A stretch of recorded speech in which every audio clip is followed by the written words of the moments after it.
দুবছর পর কি আবারও প্রকাশ্যে আসতে চলেছেন প্রাক্তন প্রধানমন্ত্রী, বাংলাদেশের প্রধানমন্ত্রী শেখ হাসিনা? তিনি কি সত্যি দেশে ফেরার রূপরেখা জানাবেন?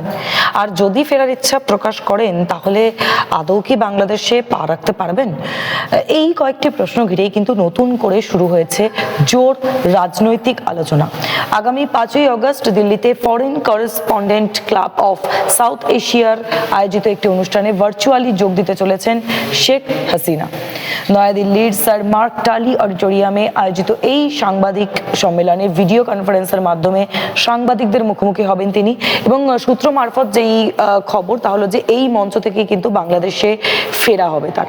বর্তমানে রাজনৈতিক পরিস্থিতি এবং ভবিষ্যৎ পরিকল্পনা নিয়ে গুরুত্বপূর্ণ বার্তা দিতে পারেন তিনি। এবং এই যে ছাত্র আন্দোলনের জেরে বাংলাদেশের রাজনৈতিক পরিস্থিতি উত্তপ্ত হয়ে ওঠার পর দেশ ছাড়তে বাধ্য হয়েছিলেন শেখ হাসিনা, এবং তারপর থেকে কিন্তু নিরাপত্তার কারণে ভারতে গোপন আশ্রয়ে রয়েছেন তিনি।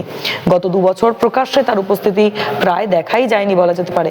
আর ঠিক সেই কারণেই এই সাংবাদিক সম্মেলনকে ঘিরে কৌতূহল কিন্তু আরো বেশি বেড়েছে। শুধু শেখ হাসিনাই নন, এই অনুষ্ঠানে উপস্থিত থাকার কথা তার ছেলে সজীব ওয়াজেদ জয়েরও। এছাড়াও থাকবেন বাংলাদেশের প্রাক্তন শিক্ষামন্ত্রী মহিবুল হাসান চৌধুরী নওফেল, বাংলাদেশের মানবাধিকার কমিশনের সাধারণ সম্পাদক মোহাম্মদ আলী সিদ্দিকী। এছাড়াও উপস্থিত থাকবেন সেখানে বাংলাদেশ ক্রিকেট দলের প্রাক্তন অধিনায়ক ও প্রাক্তন সাংসদ সাকিব আল হাসান, প্রাক্তন কূটনীতিক আমিনুল হক পলাশ, সন্ত্রাস দমন বিশেষজ্ঞ আবু ওবায়দা অরিন এবং আমেরিকার বাংলাদেশের মানবাধিকার সংক্রান্ত নজরদারি সংস্থার ডিরেক্টর শান মোহাম্মদ বখতিয়ার। অনুষ্ঠানটি সরাসরি সম্প্রচারও কিন্তু করা হবে এমনটাই কিন্তু জানা গিয়েছে। এবং এই শেখ হাসিনার প্রকাশ্যে আসার খবর সামনে আসতেই কিন্তু কলকাতায় তার সমর্থনে মুখ খুলছেন লেখিকা তাসলিমা নাসরিন।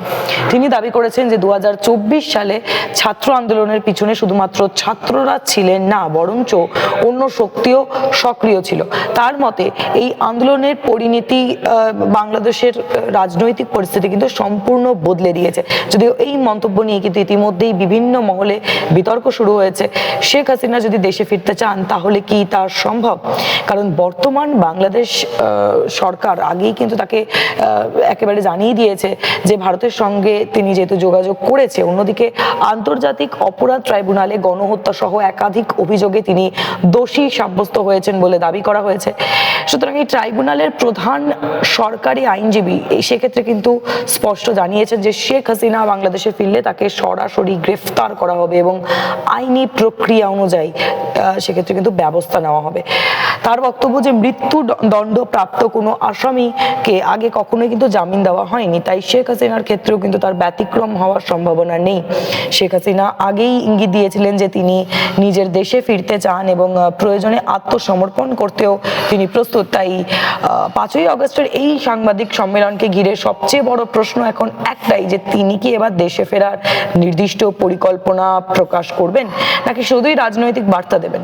সব মিলিয়ে কিন্তু একেবারে বলাই যায় যে এই 2024 সালের 5ই অগস্ট দেশ ছাড়ার ঠিক 2 বছর পর একই দিনে জনসমক্ষে আসতে চলেছেন শেখ হাসিনা।